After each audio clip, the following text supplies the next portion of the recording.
All right, everyone. Welcome back to Psych Word. You are now on the couch with Rob Gerard. And on the line right now, I have winner of the second season of The Voice, Jermaine Paul. Jermaine, how you doing today, man? I'm good, man. What's up? Not much, man. It's good to have you on the show. How's everything? Man, everything's good, man. It's been a little life changing, but it's been good for the most part. Nice. Now, I mean, there's so much really to go into with you with the career that you've had. So let me just start with kind of the obvious, The Voice. Now, you did the cover song of I Believe I Can Fly, right? Yes, I did. And that actually made it on the Billboard Top 100. It did. Yeah, it did. That was crazy that it actually did. Yeah. That song is such a powerful song on so many different levels, man. And I felt honored to be able to sing it for so many people, and be that and almost be that hope, that idea of belief. When I sang it, man, I look back and I watch the performance on YouTube every now and then, and it's riveting, man. It really is, and it's not even it's not even that I sang it. I think it was more so the emotions that were flowing through me when I sang that song, and it was crazy. So for it to make the Billboard, man, that was just like icing on top of the cake, after singing it for so many millions of people. Absolutely. Now, whose idea was it to pick that song in particular? That's funny. It was my idea. We were kind of thinking about maybe a country western song because Blake was my coach.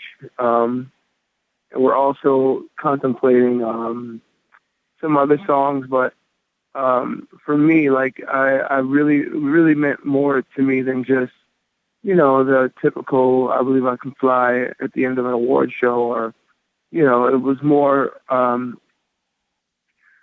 just me taking that chance on even going on a show like The Voice and trying to step out from the background.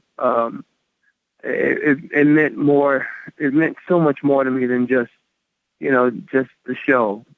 So I just felt like it was the best song for me to do, and some of the some of the people didn't think so, but it turned out it was perfect. And did you ever hear anything from R. Kelly in regards to you singing that song? Oh man, no, I really wish I did. That would be awesome. You didn't hear anything from R. Kelly? No, man. No, Wow. I didn't, man. I am shocked about that because, without a doubt, you were on his radar at the moment. I mean, just because a song like that's a classic in itself, and, a new rendition of it ended up on the top Billboard 100. Oh, man. In your version, you killed it. You killed this version. I'm sure you've heard this a million times, but I would listen to your version any day of the week over his, and I hate to say it, but... Yeah, funny enough, R. Kelly's musical ability, his musical talent is like, it's so, I keep it in such high regard, man, because the guy is, he is, when it comes to R&B music, he's a genius, man. He can create so much, and he's created so much. So, for him to even know that I exist, I think that's a compliment, man. That would be awesome. Yeah, no, definitely.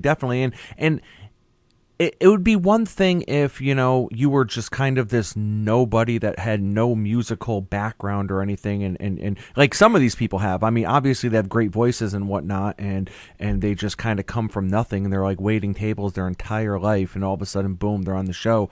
But you've been involved in the music industry for years, right? Talk about some the other artists that you've actually worked with. I worked, mainly with Alicia Keys as a background vocalist. We toured the world, man, together in so many years. I think pretty much it was almost like 8, 9, it was close to 10 years that I was with her. I joined her for the Diary album, and even with working with her, I got a chance to sing backgrounds for like Sting, like U2, for Adele, and I did some in studio work with Joss Stone, Mary J. Blige, you know. So it was, yeah, that was just one part of. I would say that was like my mid-20s. I started working with Alicia, but before that, I had my own R&B group. We were signed to Interscope, and we did a couple soundtracks or whatever, and we ended up, one of the group members ended up passing away, so the group ended up dissolving, but yeah, I was doing that when I was about 16 to about 21. So I mean, I've been doing it for a long time. Well, I noticed how you casually flowed over the fact that you were signed to Shaquille O'Neal's label Twism. Yeah. That was pretty slick of you. That was with One Accord. That was with my group. Yeah, that was the beginning of it all in so many ways. I mean, besides the fact that I've been singing as a kid, but yeah, we signed with Shaq when I was about 16 years old. Twism, and we signed through Interscope, and I've always loved basketball and sports, so it was really cool, coming out of high school and being able to tour Southeast Asia and play basketball with Shaquille O'Neal. Wow. I mean, Shaq's an icon, so, I mean, you would never turn down that deal. I mean... Yeah, he's such a good guy, man. He really took care of us. We were kids, and he was pretty young himself, man, but he was, he's almost like a big brother. He was like a big brother back then, just taking care of us, and we went everywhere, man. It was awesome. It was so awesome. And you were actually featured on, I believe, one of his albums? Yeah, we were on Can't Stop the Rain. And was that the album with I Know I Got Skills? I Know I Got Skills. I think it was the one after that one. Okay. Yeah, it was, we were in cahoots with like Peter Guns and Lord Tariq during that Hip Hop Baby, Uptown Baby, that's what it was. Yep. Uptown Baby. Now, was that how you guys ended up, is that how you connected with Shaq, was through Lord Tariq and Peter Guns? Well, we shared the same, this guy, Frank Edwards, he was like the A&R for Twism. So we had the same A&R guy, but honestly, we got it through Rodney Jerkins, who's a pretty well-known R&B producer, or pop producer now. Rodney was just like us, a young kid, kind of coming up in the business, and we did a deal with Rodney, production situation, and he signed us over to Twism. Yeah. That's crazy, man. I mean, just the history is crazy. The history goes it's so deep. It's so sometimes when I talk about it, I remind myself just exactly what happened. Because it's a lot. It really is. Man, so I mean, you go from being a teenager, signing with Shaq's label, and then you start doing backup for all these, I mean, musical legends, and at some point, like when you went on The Voice, was your career still going pretty strong, or did you feel like this might be coming to an end, and all of a sudden The Voice just kind of picked you up? It's funny you say that, man, because as an artist, because we're not like regular 9-to-5ers or we don't have this regular routine that we do every day. It can feel like that. The majority of your career, it can feel like you're not exactly where you want to be, or you haven't really, got to the place where you feel like you ultimately, want to be. So, I think that feeling is as artists, I think if any artist, you ask any artist that honestly, if they answer honestly, they would say that, you feel like that a lot. in your career, but that's the gasoline that kind of keeps you pushing and keep you moving forward. One thing about my the whole thing with Alicia, when I decided to walk away, it was a decision, and it didn't feel like, I was being pushed out of the door or anything like that. It was something that I talked to her about, and something she kind of, hinted to me on so many different occasions, on the road, and the voice was just that vehicle that, that vehicle I kind of jumped on board with, and it in so many ways helped to make that transition a lot smoother than it would have gone, Yeah, and jumping back to the voice now, I mean, was that like an emotional roller coaster for you? Because it's like, it looks like you're almost out the door. You get saved again, Blake Shelton, and then you get saved by the public vote, and then it's what was that like? Oh man, the voice, it was it was the most nerve-wracking experience that I've ever experienced. If you don't got a strong will, strong nerves, I don't suggest you ever going on national television and singing in front of millions of people every week, because, not only is the pressure there of learning new songs and singing, singing new songs and dealing with these new things that the coaches throw at you, it's also the pressure of just having to perform in front of so many people, knowing that you're going to be heard by so many people, so many Americans, so many foreigners, everybody that's paying attention to the show. So, man, I mean, I tell you, my nerves are as strong as they've ever been from just being on this show. I don't feel like I could ever be shaken when it comes to a live performance in front of folks because of the show. Now, not to say I don't get butterflies, because I do get butterflies, but I've learned to tell the difference between nerves and butterflies. It's okay to have butterflies. If you stop having butterflies, I feel like you should quit. You should stop. You should stop doing it.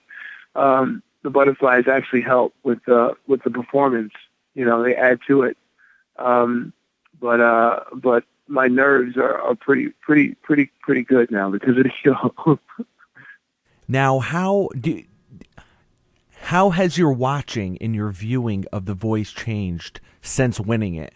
When you watch it, do you watch it from, obviously you have a different perspective, but how close attention do you pay to it?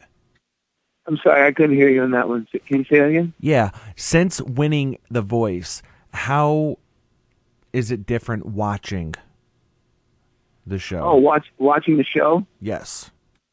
Yeah, it's hella different. It's so different. It's hard for me not to look at it like the way I've experienced it. Even when I am watching it. So when I do watch it, I tend to watch it more as entertainment.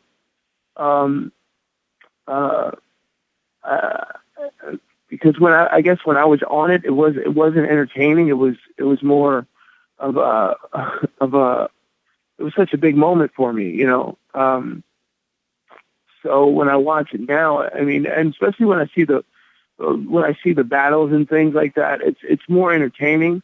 Until you get to those those live rounds and the last final three or last final four or last final two people, when they're up and they're singing, and you can kind of feel their energy, and I can definitely relate to their experience,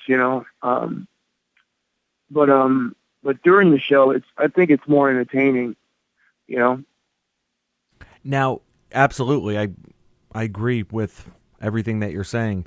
Now, when you decided to go with, for your audition, Avril Lavigne's "Complicated," to to the average person who's not an artist and maybe doesn't get the idea of the artistic risk. I mean, that's a huge risk to go with a song like that for you, because Yeah. the general public is just so used to hearing it one way, and it's like, so how did you come to that decision? Who helped you with that, and how much thought did you put into it?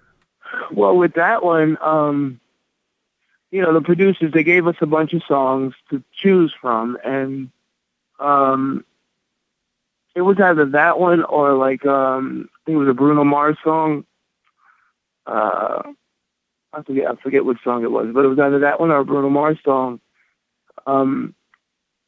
Ultimately, I think what the way I came to the conclusion of doing that one, it was because in my experience in the industry, it's never been easy. It's always been complicated in so many different levels. Like, it just made sense to sing something that I could definitely relate to. And yeah, Abra was singing about a boy. I was singing about my experience in the industry. I was singing about how, here I am, a Grammy nomination and so many different people that I've been around, have been blessed to sing with, and I'm doing this show, and it's a television show. It's not like a record company, or I'm not sitting in front of record execs. I'm singing in front of America.